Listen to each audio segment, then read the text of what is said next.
Hello everyone and welcome back to a new episode of The Sims for Speed Building. Today I am building a one-room apartment building. I got my inspiration from the buildings that are in my neighborhood because it's very common here where I live to see many one-room apartment buildings. So this is a typical Japanese apartment building. I've been living in Japan for a while now, and I thought it would be interesting to make a building that looks like one of those small but really nice and cozy apartment buildings that are all around in big cities in Japan.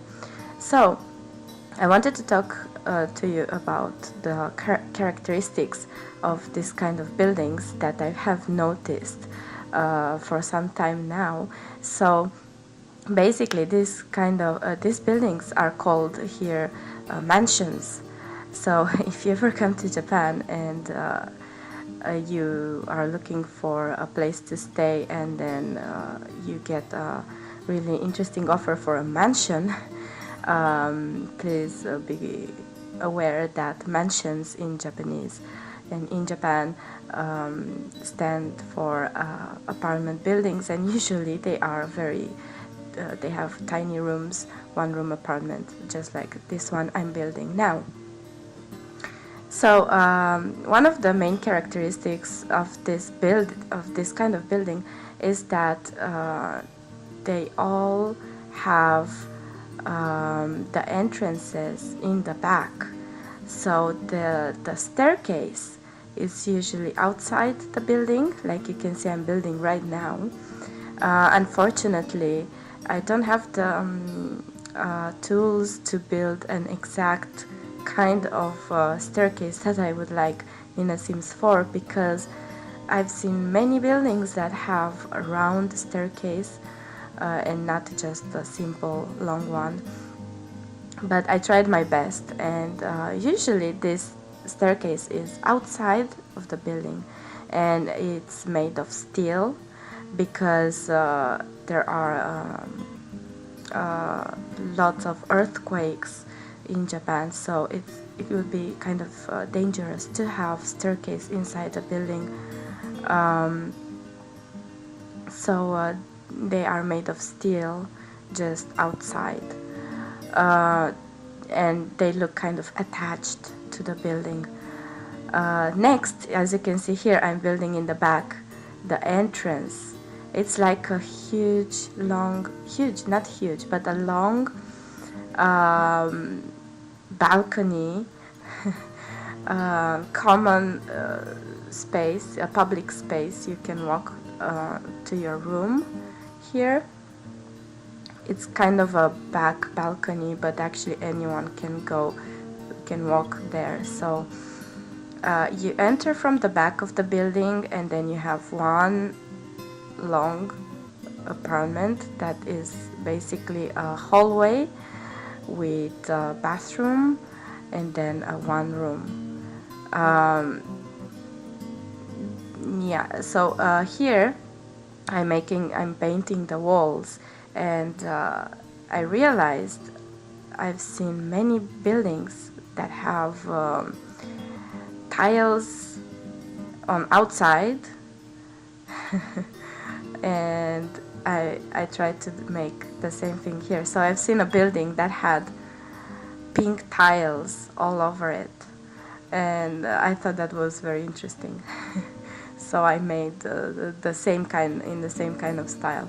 So here I'm making some I'm separating the balconies for each room, and another one of those characteristics of this kind of building is that they have huge windows.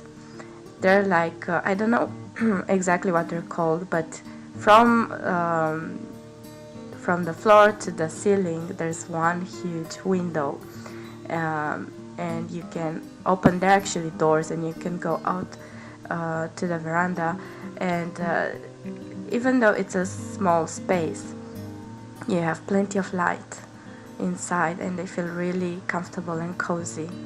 And here I'm making the bathroom, and another of those Japanese apartment buildings characteristics is that the shower room is separated from the main bathroom. Now, in very small apartments, this might not be the case, but I tried to make it here, as I often saw. So here you have the room with the toilet, and usually there's a washing machine in there, but of course we don't have washing machines yet in Sims 4, so I only added the sink and the toilet.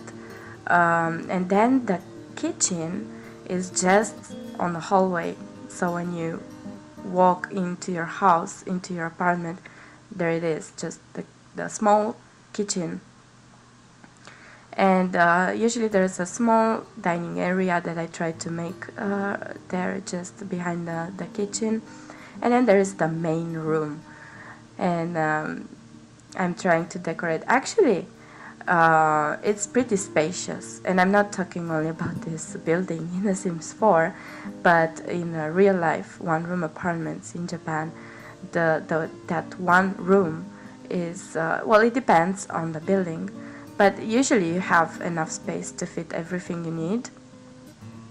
And like you can see here, I'm putting a desk and computer and a bed and a sofa and TV, and really you have everything you need.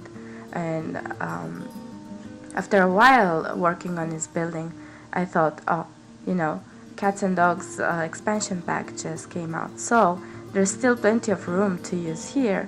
So I added accommodations for a cat, which you can totally, so your sim can totally move here with their cat. You can have a couple living here with a pet. Of course, you can change it to a dog or anything you'd like to.